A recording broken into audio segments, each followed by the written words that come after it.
In this class, I am going to talk in detail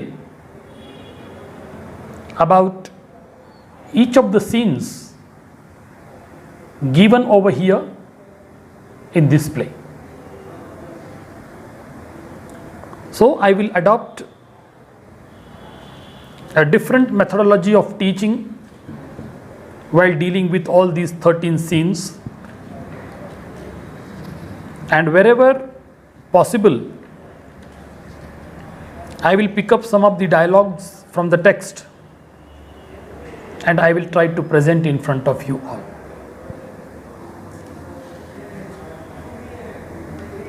As a whole, this play has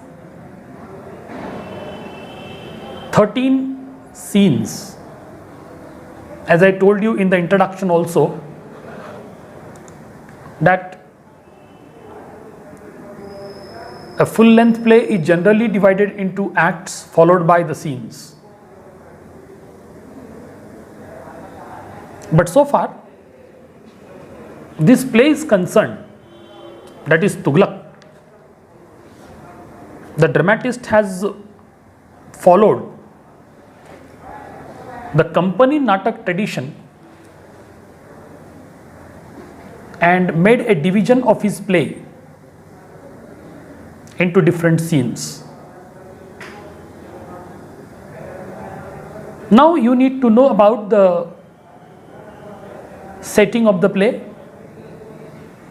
and the beginning, that is the exact duration when the play actually starts for us. Now we are in Delhi, exactly outside the Chief Court of Justice, Delhi Sultanate. The time we need to go back to the past, that is the play opens in the year 1327. There is a huge crowd outside the court, and of course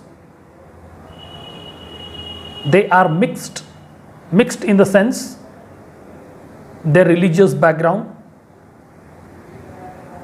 As you know, Muhammad bin Tughlaq was the follower of Islam,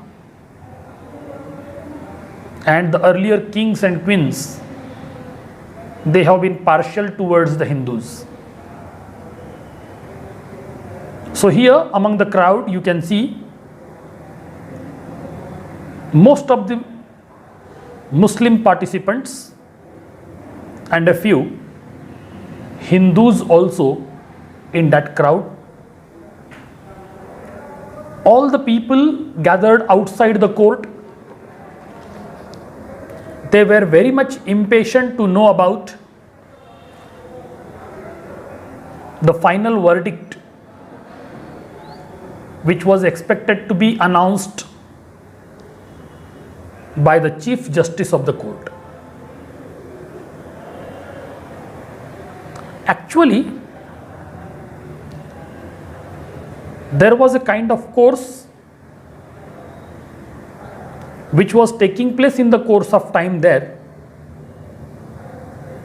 like some of the administrative reforms introduced by Muhammad bin Tughlaq, the jizya tax which was imposed upon the Hindus based on the religious grounds,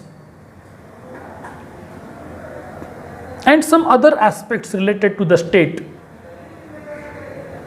were being discussed by the people, those who were waiting for the result of the court outside. From the dialogue of all these characters or the people waiting outside the court, we come to know that neither the Hindus nor the Muslim people, those who are the subjects of Muhammad bin Tughlaq, were really happy with his administrative reforms.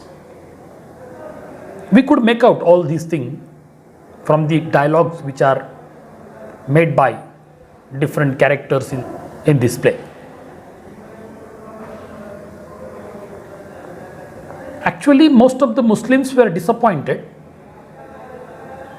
for the cancellation of jizya tax, which was imposed upon the Hindu subject of the state. They were also worried and expressing their concern for suspending all the religious activities publicly, especially performing prayers for several number of times in a day and so on. The people were told to follow it on their own, individually, separately in their respective homes, but they were not supposed to gather in the mosque. The Muslim subject of his state, they considered that Tughlaq was pro-Hindu king, and that's why they were going against Muhammad bin Tughlaq. On the other hand, you have the Hindu community. Of course, they were also the subject of the Muhammad bin Tughlaq and his sultanate. The Hindu characters in the play were expressing their concerns, and the outcome of that particular dialogue is nothing but, according to them, based on the dialogues I am saying, the Hindus used to consider Sultan Muhammad bin Tughlaq as a hypocrite. So in nutshell, we can say neither the Muslims nor the Hindus were really in favor of Muhammad bin Tughlaq and his administrative and political reforms. Now I will let you know what was really happening on the floor of the court. On the floor of the court, there was a trial of Vishnu Prasad, a Brahmin, who lodged a complaint and filed a case against the government, that is against the Sultan, and he alleged that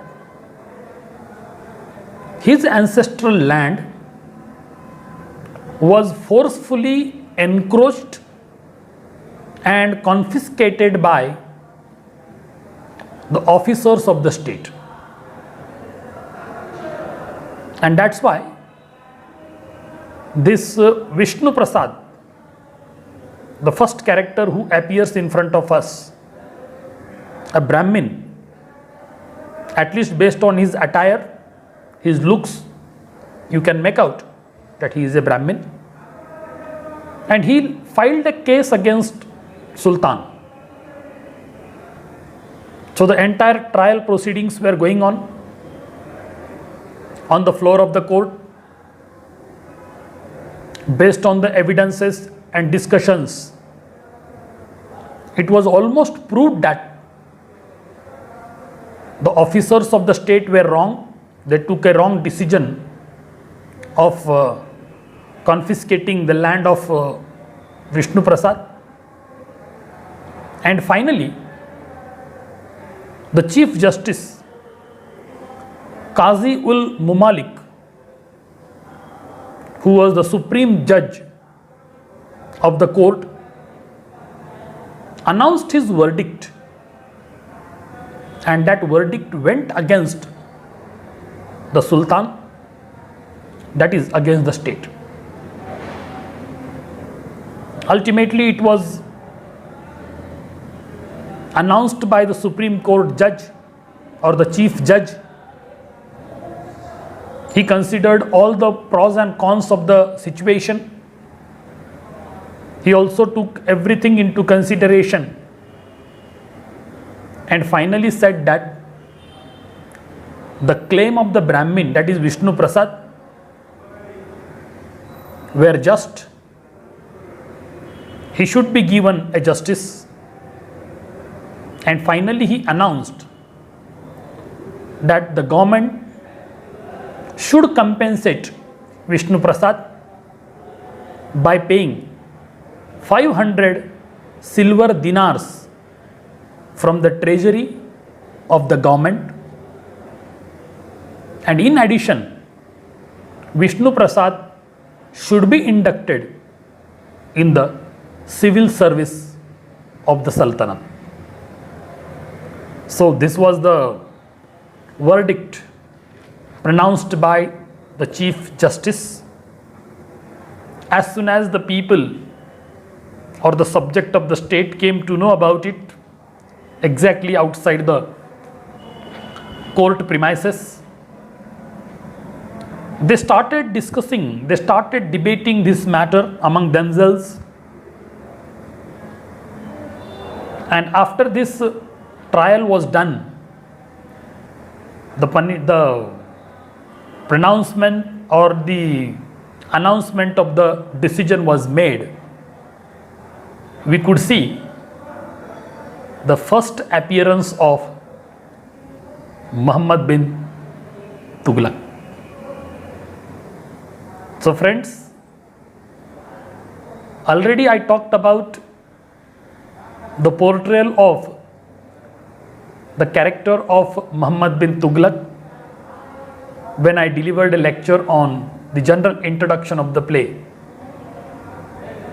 Now you just create in front of you the persona that I created in my previous lecture. Muhammad, that is Muhammad bin Tughlaq, in his own kingly style, appears on the stage, and as usual he addresses the people of his state, that is the subject of his state. First of all, he appreciated a lot about the court decision which was pronounced by Qazi ul Mamalik, and he also appreciated the impartiality shown by the court, especially towards a Hindu claimant, that is Vishnu Prasad. Ultimately, we come to know, even from the king, and he has no objection for the trial of the court. He also admitted that 500 dinars will be given to Vishnu Prasad from the treasury of the state, and in addition Vishnu Prasad will also be inducted in the civil services. So the proceedings were going on, people were discussing among themselves. The king also expressed his own concern and consideration, and once again makes an announcement that in my state, in my country, in my kingdom, nobody will be treated with a partiality based on religion. Both my Hindus and Muslim people will be equally treated as the subject of my state, and I really want to make my kingdom as a great country, as a great kingdom. I want to ensure everybody that my subject will be equally treated and there will be a greater justice, equality, and every opportunity will be given to every individual to make progress in life. So this sort of idealism also we could see in his speech that he delivers in front of the people of his state. Now we slowly move forward in the same scene, and we come to know that the people have their own concerns, own views, and own convictions about. And when that sort of discussion was going on among the subject of the state, very abruptly in between, Muhammad bin Tughlaq makes an announcement. And what was that all about? Beyond the expectations of the subject of the country, he made an announcement that he was going to shift his capital city from Delhi to Daulatabad. According to Muhammad bin Tughlaq, Daulatabad is of course a predominantly Hindu region, but he always treated Daulatabad as a symbol of Hindu-Muslim unity and brotherhood. One more logic he gave, and he said that, especially in front of the subject of his state, that the expansion of my kingdom is vastly taking place. The boundaries of the kingdom have reached almost to the southern part of India. Since Delhi is being a faraway distance in order to control the administrative and political affairs of the region, and that's why he intended to shift his capital city from northern zone, that is Delhi, to the Deccan Plateau, that is the central part of India, that is Daulatabad. So this was a simple logic that he gave, one based on the religion, that he wanted to symbolize Daulatabad as a place where we could experience the unity among the Hindus and Muslims, and second, in the political and administrative point of view, Daulatabad would come in the center of the entire empire and controlling all affairs of the state in all corners of the regions. It would be very easily managed from Daulatabad. As soon as this announcement was made, there was a commotion among the people of the state, especially the people, those who are shown in this particular scene in front of the court, and the people started discussing. We could not make out what exactly really going on in the minds of all these people gathered over there. Some people were saying that they were really fed up of the tyranny of Muhammad bin Tughlaq and his madness. Some were talking about the manipulated murders of the father and the brothers of Muhammad bin Tughlaq, and he is actually the culprit for the killings of his own father and brother, just to take the advantage in the political point of view and become the king of the Delhi Sultanate. Some of the people were also quoting the words of Sheikh Imamuddin, who also charged Muhammad bin Tughlaq for patricide and fratricide publicly in his own speeches that he delivered in the various parts of Delhi Sultanate. And some of the people were showing their concern, like shifting the capital. Does it mean the shifting of everybody from this place to the other? They were showing their concerns about their belonging, about their property, about their choice whether to continue to stay over here in Delhi or to move on to Daulatabad. Because Daulatabad is also not a nearer place that you can easily shift from one place to the other. That too in the medieval India, where the transportation means were very limited.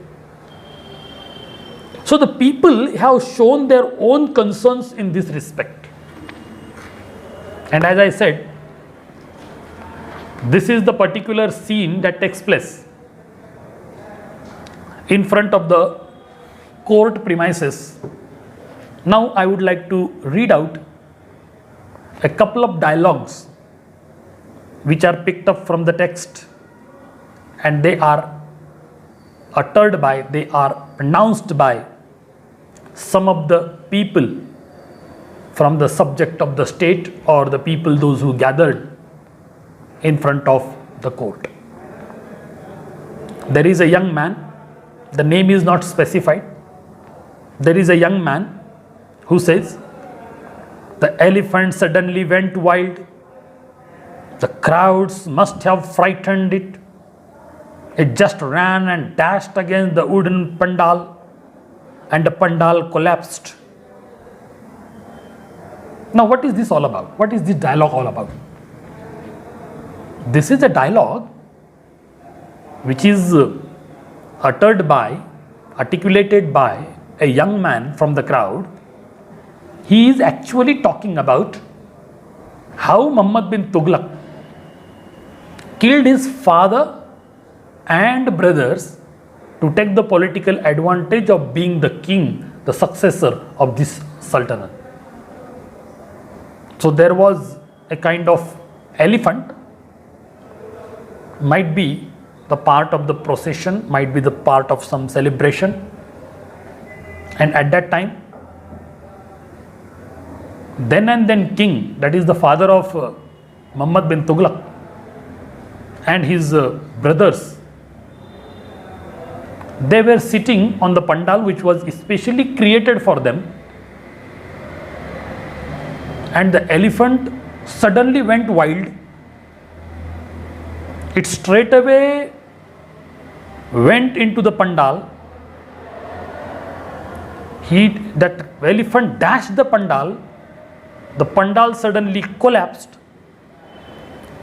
There was an anxiety and the people were frightened.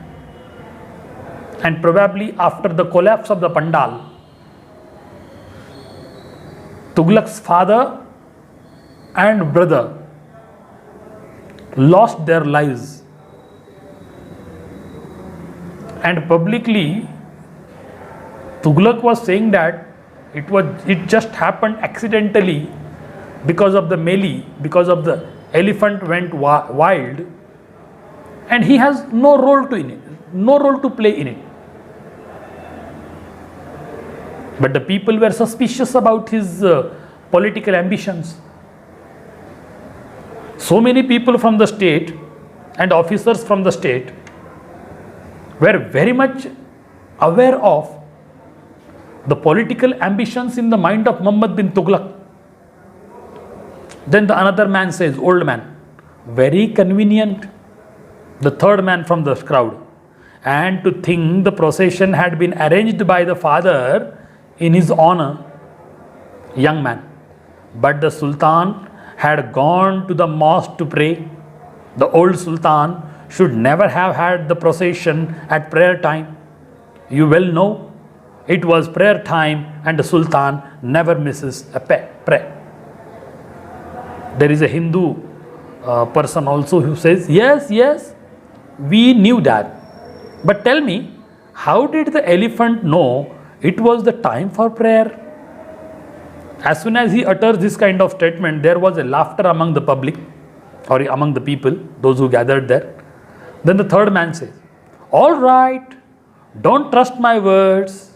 But don't you think a man like Sheikh Imamuddin would say so? Well, he said so in clear and loud words that it was murder. And he said it publicly. I was there. So now from this particular dialogues, we come to know that it was very well established in the mind of the subject of the state the heinous task of Muhammad bin Tughlaq. In order to take the political advantage and be the successor of the Delhi Sultanate, he had intentionally planned all that at the prayer time and committed the crime of patricide and fratricide. Patricide means the killing or the assassination of father, and fratricide means the killing or the assassination of brothers. So these are the two terms that you will find in the dictionary also. You can check it out for your convenience and better understanding. So Muhammad bin Tughlaq was really a bloody minded person who committed such kind of sins in his life in order to take the political benefits of the situations. The people had their own perceptions, assumptions, conceptions, and so on. We cannot really get into the full details of everybody else, but overall we could come to know that what was really going on in the mind of the people over there. Now we proceed towards the end of this particular scene. The end of the scene is really very interesting. Among the crowd, one of the persons by name Azam stays back to see the victorious Brahmin. Who was that Brahmin? What was his name?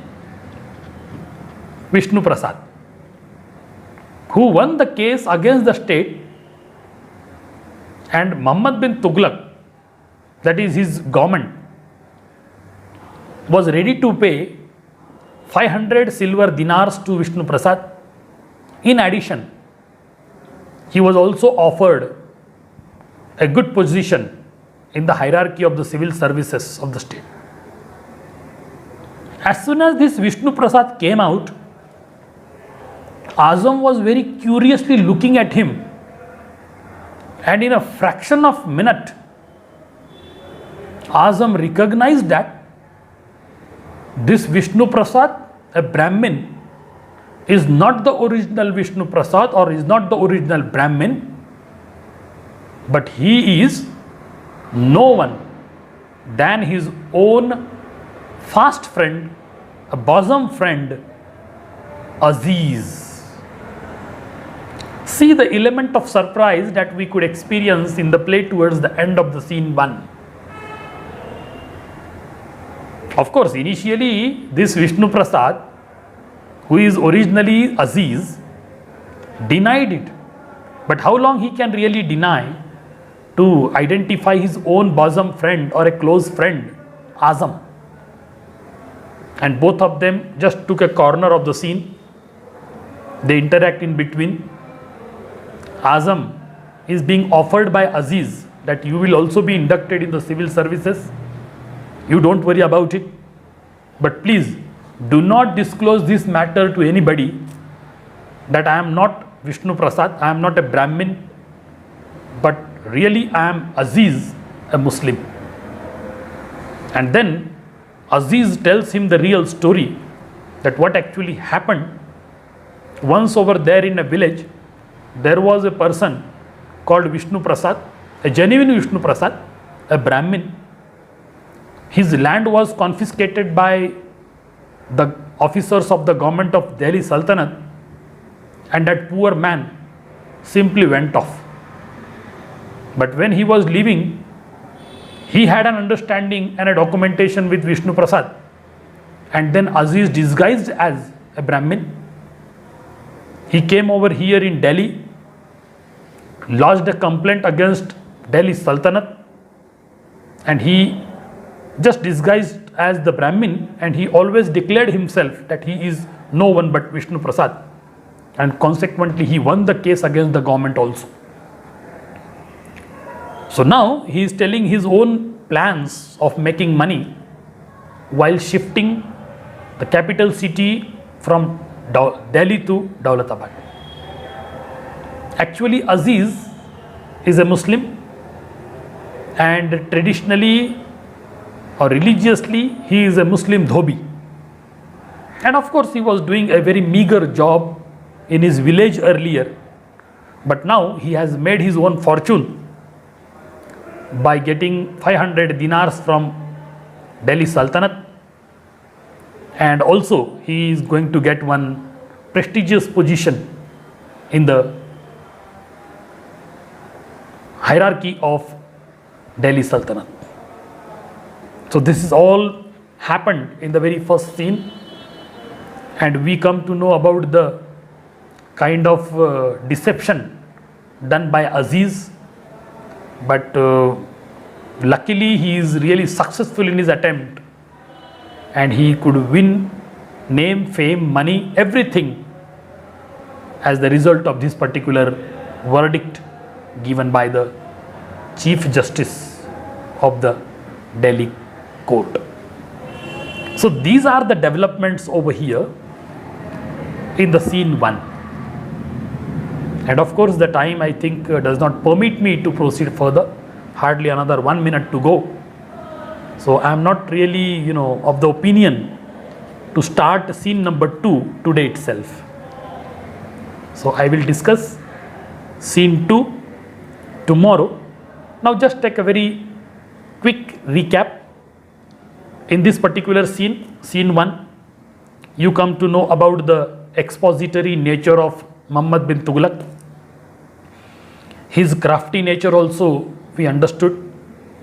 He is trying to present himself as a kind of very impartial person towards Hindus and Muslims. We also come to know about his political decision of shifting capital from Delhi to Daulatabad. Subsequently, we come to know about his country, especially Aziz and Azam.